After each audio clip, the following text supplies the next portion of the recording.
ओम नमः शिवाय। प्रिय भक्तों, आज हम आपको भगवान शिव और माँ पार्वती जी की बड़ी ही अद्भुत कथा सुनाने जा रहे हैं। इस कथा का प्रसंग है, पार्वती जी ने पूछे भगवान शिव से 3 प्रश्न। संसार में सबसे अधिक नरम क्या है? और दूसरा प्रश्न, संसार में शरबत से भी मीठा क्या है? और तीसरा प्रश्न, इंसान किन आदतों से गरीब और धनवान होता है? प्रिय भक्तजनों, भगवान शिव ने माता पार्वती जी को क्या बताया, चलिए इस कथा के माध्यम से सुनते हैं। हम आपको बता दें कि माता पार्वती जी और भगवान शिव के इस संवाद को बड़े ही प्रेम से और भक्ति से सुने। इसे सुनकर आपको अपने कष्टों और दरिद्रता से मुक्ति मिल जाएगी। साथ में ही इस कथा को सुनने से भगवान शिव के साथ ही माता पार्वती जी का भी आशीर्वाद प्राप्त होता है। उस व्यक्ति पर महादेव जी की विशेष कृपा होती है। शिव महापुराण में सुद्ध जी के 16वें अध्याय में कहा गया है कि इस कथा को सुनने से व्यक्ति के जन्मों जन्मांतर के पाप नष्ट हो जाते हैं। तो चलिए दोस्तों, इस पावन कथा को सुनते हैं। इससे पहले अगर आपने हमारे चैनल को सब्सक्राइब नहीं किया है तो आपसे निवेदन है कि आप ऐसी ही और रोचक और मंगलमय कथाओं को सुनने के लिए हमारे चैनल को सब्सक्राइब कर लें। तो प्रिय भक्तों, बिना किसी विलंब के इस कथा को प्रारंभ करते हैं। एक बार माता पार्वती भगवान भोलेनाथ के साथ संसार के भ्रमण पर निकली। भ्रमण करते समय उन्होंने संसार की दशा देखी। जब वह वापस कैलाश पर आती हैं तो भगवान शिव से माता पार्वती ने कहा, हे प्राणनाथ, मेरे मन में 3 प्रश्न चल रहे हैं। कृपा कर मेरे मन में उठ रहे इन 3 प्रश्नों का समाधान कीजिए। भगवान शिव ने कहा, हे प्रिय पार्वती, पूछो तुम्हारे मन में कौन से प्रश्न हैं जिन्होंने तुम्हें व्याकुल किया हुआ है। माता पार्वती ने कहा, भगवान, जब मैं पृथ्वी लोक पर गई थी तो मैंने देखा कोई मनुष्य अपने माता पिता के साथ बहुत ही अच्छा आचरण कर रहा है और कोई व्यक्ति अपने माता पिता को अथाह दुख दे रहा है। वे अपने माता पिता का तनिक भी सम्मान नहीं कर रहा। और मैंने देखा कि कोई व्यक्ति बड़ा ही सुखी है, बड़ा संपन्न है और खुश भी है, परंतु कोई व्यक्ति बहुत ही दुखी है और गरीब भी है। भगवान, मेरे 3 प्रश्नों का निवारण कीजिए। माता पार्वती ने कहा, मेरा पहला प्रश्न है कि संसार में सबसे नरम चीज़ क्या है? और दूसरा प्रश्न है कि संसार में सबसे मीठा क्या है? और मेरा तीसरा प्रश्न यह है कि इंसान किन आदतों से अमीर और गरीब होता है?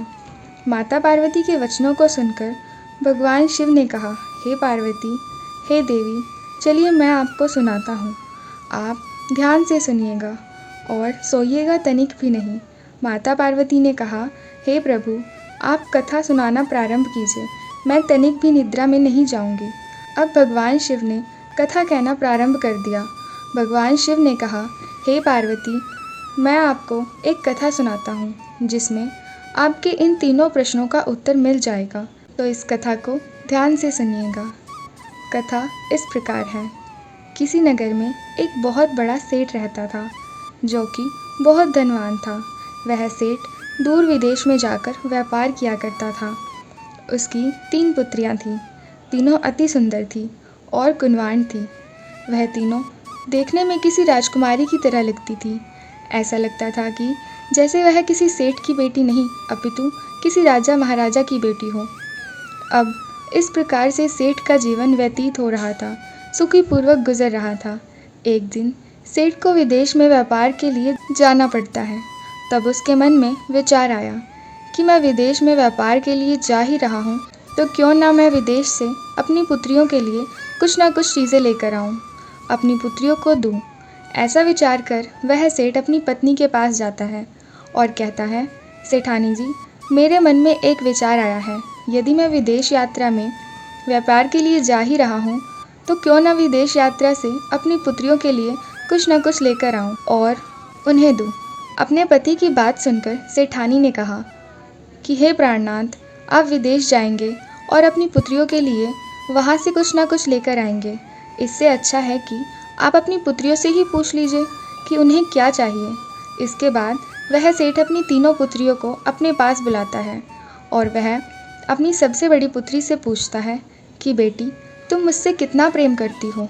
बड़ी बेटी ने कहा, पिताजी, मैं आपको अपने प्राणों से भी ज़्यादा प्रेम करती हूँ। यह सुनकर पिता बहुत खुश हुआ। पिता ने कहा कि पुत्री, मैं विदेश जा रहा हूँ, तुम्हें क्या चाहिए, बताओ। यह सुनने के बाद बेटी ने कहा, पिताजी, आप विदेश जा रहे हैं तो मेरे लिए एक सोने की थाली ले आइएगा। पिता ने कहा, ठीक है पुत्री, बहुत अच्छे। अब इसके बाद उस सेठ ने अपनी दूसरी पुत्री को बुलाया और पूछा कि पुत्री, तुम मुझसे कितना प्रेम करती हो। पुत्री ने कहा, पिताजी, मैं आपको बहुत प्रेम करती हूँ। इतना सुनते ही वह सेठ अत्यंत खुश हुआ, बड़ा प्रसन्न हुआ। फिर उसने कहा, अच्छा पुत्री, ठीक है, मैं विदेश यात्रा पर जा रहा हूँ, विदेश में व्यापार करने के लिए। तुम बताओ तुम्हें क्या चाहिए, मैं वहाँ से तुम्हारे लिए क्या लाऊं। यह सुनने के बाद पुत्री ने कहा, पिताजी, यदि आप व्यापार करने जा रहे हैं तो मेरे लिए एक सोने का पंखा ले आइएगा। पुत्री की यह बात सुनकर सेठ ने कहा, बिल्कुल पुत्री, मैं तुम्हारे लिए पंखा ज़रूर लाऊंगा, वो भी सोने का। अब इसके बाद बारी थी तीसरी पुत्री की। सेठ ने अपनी तीसरी पुत्री से पूछा, हे पुत्री, तुम मुझसे कितना प्रेम करती हो। यह सुनने के बाद बेटी ने कहा, पिताजी, मैं आपको नमक के समान प्रेम करती हूँ। अपने बारे में नमक शब्द सुनकर पिता को बड़ा ही क्रोध आया। उस सेठ को तनिक भी अच्छा नहीं लगा। उसने कहा, पुत्री, तुम मुझे ज़रा भी प्रेम नहीं करती, एक नमक के बराबर प्रेम करती हो। मैं तुम्हारे लिए कुछ भी नहीं लाऊंगा। और यह कहकर वह सेठ अपनी विदेश यात्रा पर चला गया। जब वह वापस लौटता है तो वह अपनी दोनों पुत्रियों के लिए उनके द्वारा कही गई चीज़ों को लाता है। उसने अपनी बड़ी बेटी को सोने की थाली, छोटी बेटी को सोने का पंखा दिया।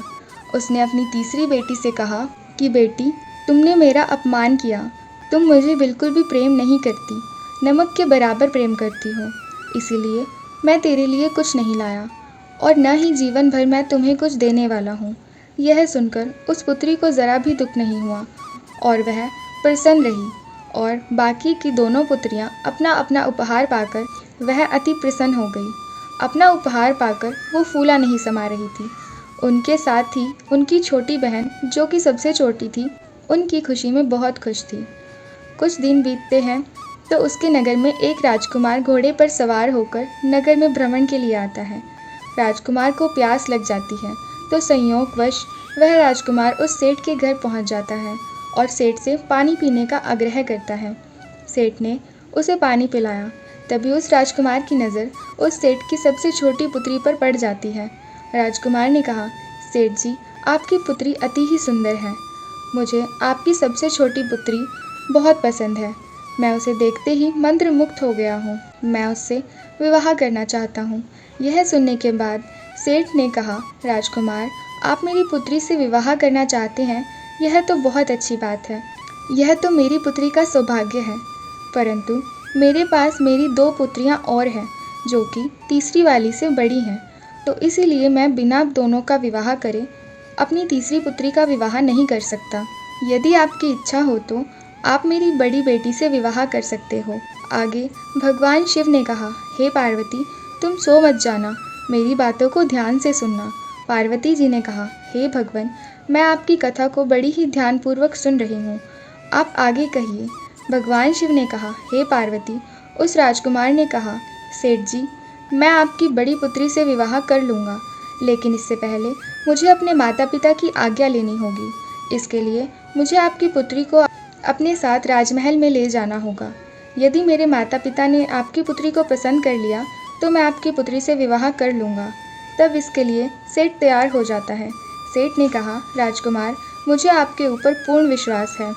आप इस नगर के होने वाले महाराज हैं, तो इसीलिए आप मेरी बड़ी पुत्री को अपने साथ लेकर जा सकते हैं। यह सुन वह बड़ी पुत्री अपने पिता की आज्ञा पाकर उस राजकुमार के साथ उसके महल में चली जाती है। बड़े ही सम्मान के साथ वह एक बहुत नरम बिस्तर पर उसे बैठा देता है। महल में ले जाकर उसका खूब आदर सत्कार करता है। उस राजकुमार ने उसे एक बहुत ही मुलायम और नरम बिस्तर पर बैठने को कहा। वह लड़की उस बिस्तर पर बैठ गई और बड़ी ही आनंदित हो उठी। उसे वह बिस्तर बड़ा ही नरम लगा। इसके बाद राजकुमार ने उसे एक बहुत ही मीठा शरबत पीने को दिया। वह बहुत ही सुंदर और सुगंधित था। लड़की शरबत पीकर बहुत ही आनंदित हो जाती है। आगे राजकुमार ने उस लड़की से पूछा, हे सेठ कन्या, तुम मुझे ये बताओ कि आज से पहले तुम इतने नरम बिस्तर पर बैठी थी? लड़की ने कहा, नहीं, वह आज से पहले इतने नरम बिस्तर पर कभी नहीं बैठी। यह बिस्तर अत्यंत ही नरम है। तब राजकुमार ने पूछा, तुम मेरे दूसरे प्रश्न का उत्तर दो। क्या आज से पहले तुमने इतना सुंदर और सुगंधित शरबत पिया है? यह सुनकर उस लड़की ने कहा, नहीं राजकुमार, आज से पहले मैंने इतना सुंदर और सुगंधित शरबत कभी नहीं पिया। उस राजकुमार ने कहा, हे सेठ कन्या, तुम मेरी पत्नी और इस राज्य की रानी बनने के योग्य नहीं हो। जिस कन्या ने आज से पहले इतना मीठा शरबत नहीं पिया हो और जो कन्या इससे पहले इतने मुलायम बिस्तर पर ना बैठी हो, मैं उसके साथ विवाह नहीं कर सकता। वह मेरी पत्नी बनने योग्य नहीं है। यह कहने के बाद वह राजकुमार उस लड़की को उसके पिता के घर छोड़ देता है और सेठ से कहता है कि अब मैं आपकी दूसरी बेटी को अपने साथ ले जाना चाहता हूँ। आपकी बड़ी पुत्री मेरी परीक्षा में असफल रही, इसलिए अब मैं आपकी दूसरी पुत्री की परीक्षा लेना चाहता हूँ। यदि वह इस परीक्षा में उत्तीर्ण हो गई तो वह मेरी महारानी बन सकती है। यह सुनकर सेठ ने अपनी पुत्री को राजकुमार के साथ भेज दिया। राजकुमार उस लड़की को भी अपने राजमहल में ले जाता है। उसी प्रकार से उसे शरबत पीने को देता है और नरम बिस्तर पर बैठा देता है। और फिर अंत में राजकुमार ने उस लड़की से पूछा, हे सेठ कन्या, क्या तुमने आज से पहले कभी इतना सुगंधित और सुंदर शरबत पिया है? और क्या तुम इससे पहले ऐसे मुलायम और नरम बिस्तर पर बैठी हो? यह सुनकर उस कन्या ने कहा, नहीं राजकुमार, मैं इससे पहले इतने मुलायम और इतने नरम बिस्तर पर नहीं बैठी हूँ और न ही मैंने आज से पहले इतना सुंदर, सुगंधित और मीठा शरबत पिया है। प्रिय भक्तों, इसके बाद पार्वती जी ने शिव जी महाराज से कहा कि हे भगवान, आगे क्या हुआ? भगवान शिव कहते हैं, सुनिए। राजकुमार ने उसे कहा, तुम मेरी रानी बनने योग्य नहीं हो। यह कहकर वह राजकुमार उस सेठ के पास जाता है, उस लड़की को सहसम्मान सेठ के घर पहुंचा देता है और सेठ से कहता है कि सेठ जी, अब मैं आपकी तीसरी पुत्री को अपने घर ले जाना चाहता हूँ। वह सेठ अपनी लड़की को राजकुमार के साथ भेज देता है। राजकुमार उसे अपने राजमहल में ले जाता है और ठीक उसी प्रकार जैसे उसने उसकी दो बहनों से प्रश्न किए थे, उस लड़की से भी वह वही प्रश्न करता है। तब लड़की ने मुस्कुराते हुए कहा, हाँ राजकुमार, मैं इससे पहले भी इससे भी अधिक नर्म और मुलायम बिस्तर पर बैठ चुकी हूँ। वह चीज़ है मेरी माँ की गोद। यह वह जगह है जहाँ व्यक्ति बहुत सुख का अनुभव करता है। मेरी माँ की गोद संसार की सबसे नर्म जगह है, जिसकी गोद में मैं खेली हूँ और अपना बचपन बिताया है। मुझे इससे अधिक नर्म जगह और कहीं नहीं मिली। मेरी माँ की गोद सबसे नर्म है। यह सुनने के बाद राजकुमार बड़ा ही प्रसन्न हुआ। उसने कहा, अच्छा, तो अब आप हमारे दूसरे सवाल का जवाब दीजिए। आगे लड़की ने कहा, हाँ, मैंने आज से पहले इससे भी मीठा शरबत पिया है। वह शरबत और कुछ नहीं बल्कि मेरी माँ का दूध है, क्योंकि इस संसार में एक शिशु के लिए अपनी माँ के दूध से सर्वोपरि कुछ नहीं है। वह दूध अमृत समान है। अगर वह अमृत है तो संसार में सबसे मीठा है और जीवात्मा के प्राण को सींचने वाला है। मैंने इस संसार के सबसे मीठे शरबत अपनी माँ के दूध को पिया है। यह सुनने के बाद वह राजकुमार इतना प्रसन्न हुआ कि उसकी खुशी का ठिकाना नहीं रहा। उसे अपने योग्य पत्नी मिल गई थी। उसे अपने राज्य के लिए रानी मिल चुकी थी। उस राजकुमार ने सेठ की आज्ञा से उस लड़की से विवाह कर लिया। वह तीसरी लड़की, सेठ की सबसे छोटी बेटी, अब रानी बन चुकी थी। जब महारानी बन जाती है तो उसके बाद वह अपने पिता को अपने घर दावत पर बुलाती है। प्रिय भक्तजनों, आगे सुनिए। माता पार्वती ने भगवान शंकर से कहा, हे भोलेनाथ, हे प्राणनाथ, आगे क्या हुआ? भगवान शिव ने कहा, पार्वती सुनो। सेठ की पुत्री ने अपने पिता को दावत पर बुलाया तो उसने दावत में सभी सब्जियों को मीठा बनवाया था। उसने कहा था कि किसी भी सब्जी में नमक नहीं डालना और उसमें बहुत ही अधिक मेवा मिष्ठान डालना अब सेठ अपनी पुत्री के घर दावत पर आता है, तो उसने जैसे ही सब्जी को चखा तो उसके मुंह का स्वाद बिगड़ गया और वह जल्लाहा उठा। बारी बारी करके उसने अनेक सब्जियों को चखा, लेकिन उनका स्वाद उसे बिल्कुल भी अच्छा नहीं लगा, क्योंकि उसमें नमक ही नहीं था। भले ही उस सब्जी में अत्यधिक मेवा मिष्ठान मिश्री डाली हो, लेकिन नमक के बिना वह बहुत ही फीकी थी और बहुत बेस्वाद थी। यह देखकर सेठ को बहुत क्रोध आता है और वह राजकुमार से कहता है, यह कैसा मजाक है? मुझे दावत पर बुलाया है और यह किस प्रकार की सब्जियां मुझे खाने को दी हैं? राजकुमार ने कहा, सेठ जी, यह भोजन मैंने नहीं बनवाया, अपितु आपकी पुत्री ने तैयार करवाया है। उसी के कहने पर सभी सब्जियों में नमक नहीं डाला गया। यह सुनकर वह सेठ अपनी पुत्री के पास जाता है और पूछता है कि पुत्री, तुम मुझसे किस जन्म का बदला ले रही हो और तुमने मुझे किस कारण बिना नमक की सब्जी दी है? क्या कारण है? उस पुत्री ने कहा, हे पिताजी, आपको याद है जब आप विदेश यात्रा को व्यापार के लिए गए थे तो आपने मुझसे पूछा था कि मैं आपसे कितना प्रेम करती हूँ। तो मैंने आपको जवाब दिया था कि मैं आपको नमक के बराबर प्रेम करती हूँ। तब आपने मेरा खूब अपमान किया था और आप मेरे लिए कुछ भी नहीं लाए थे। तो पिताजी, आप मेरी बातों को समझ नहीं पाए। मैं आपको उसी नमक के भांति प्रेम करती हूँ, अर्थात आप ही मेरे लिए सर्वत्र हैं, बहुत अधिक प्रिय हैं, उसी सब्जी के समान है। जिस सब्जी में नमक नहीं डाला गया तो उसका कोई स्वाद ही नहीं रहा और कोई महत्व ही नहीं रहा। उसी प्रकार आप मेरे लिए बहुत महत्वपूर्ण हैं, एक नमक की भांति। उस सब्जी में मैंने अनेक प्रकार के मेवे डलवाए, मिष्ठान डलवाया और अधिक प्रकार के मसाले डलवाए, लेकिन फिर भी आपको वह पसंद नहीं आई। क्यों? क्योंकि उसमें नमक नहीं था। तो सोचिए पिताजी, आपका भी मेरे जीवन में यही महत्व है। मेरे जीवन में कितना भी अपार धन दौलत आ जाए, लेकिन आपके बिना मेरा जीवन कुछ भी नहीं है। मैं आपको यही बताना चाहती थी। अपनी पुत्री के मुख से यह सब बातें सुनकर वह सेठ धन्य हो गया और अत्यंत प्रसन्न हो गया। उसने अपनी लड़की को भर भर कर आशीर्वाद दिया और कहा, बेटी सौभाग्यवती भव, तुम्हारा सिंदूर अखंड रहे, तुम सौभाग्यवती रहो। प्रिय भक्तजनों, आगे माता पार्वती जी ने कहा, हे स्वामी, आपने मेरे दोनों सवालों का उत्तर तो दे दिया, लेकिन मेरा तीसरा प्रश्न तो रह ही गया। भगवान शिव ने कहा, पार्वती, तुम इतनी उतावली क्यों होती हो? तुम्हारे तीसरे प्रश्न का उत्तर भी मिलने वाला है। जिस प्रकार वे दोनों कन्याएं अपने पिता को कहती हैं कि वह उनसे अत्यंत प्रेम करती है, तो इसके लिए उसके पिता उन्हें सोने का पंखा और सोने की थाली लाकर देते हैं। उन दोनों को अपने दिखावे के लिए बस इतना ही मिला, लेकिन छोटी कन्या जो सत्य बोलने के लिए और अपने पिता से सच्चा प्रेम करने के लिए अपार धन दौलत और दुनिया भर सुख प्राप्त करती है। जो व्यक्ति अपने माता पिता से अथाह प्रेम करता हो, सम्मान करता हो और उनका आदर करता हो और उन्हें सच्चे दिल से प्रेम करता हो, उस व्यक्ति को संसार में कभी भी दुख नहीं मिल सकता। वह व्यक्ति हमेशा धनवान और अमीर बना रहेगा, क्योंकि सबसे बड़े उनके माता पिता का आशीर्वाद उनके साथ सदा बना रहेगा।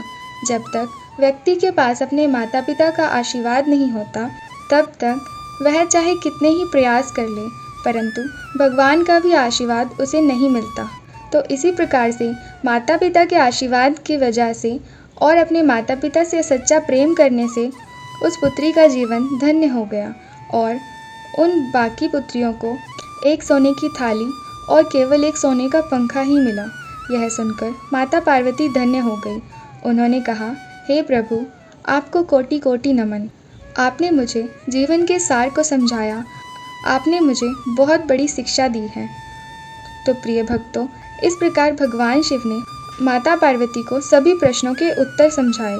संसार में सबसे अधिक मीठा माँ का दूध है, जो कि अमृत समान है, और संसार में सबसे अधिक नर्म जगह माँ की गोद है। और तीसरा, इंसान किन आदतों से गरीब और अमीर बनता है? इंसान अपने माता पिता की सेवा से गरीब और अमीर बनता है।